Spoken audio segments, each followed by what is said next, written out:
ஏய் இந்தா ஒண்ணுதான் இருக்கு, டக்குன்னு சாப்பிடு அந்த பிளவருக்குள்ளயும். ஏய் வேமா முழுது அந்த பிளவருக்குள்ளயும் வந்தா கண்டுபிடிச்சிடும்.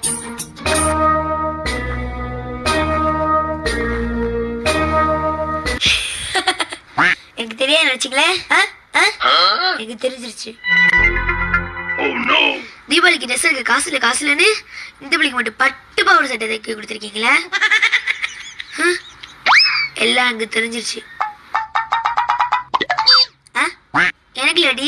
உனக்கு இல்லாமலையா? இருமா அம்மா அப்பா கொண்டு வந்துரு. தின்றது கொண்டு இல்லையா?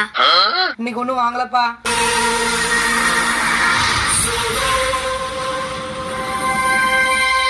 ஏதோ தப்பு நடக்குது. டேபிள் மேல தூளு, பொய்யான அன்பு, வாயில என்னமோ நோண்டி தின்னுது, மொத்தத்துல நடிப்பு, அடுப்படியில பேப்பரு. கண்மணி ஏமாந்துறாது. நீங்க இன்னைக்கு ஒன்று வாங்கல. இங்க நிக்கிற பிள்ளைட நான் அப்புறமே பேசிக்கிறேன். ஏன்னா இந்த பிள்ளை போய் சொல்றதுக்கு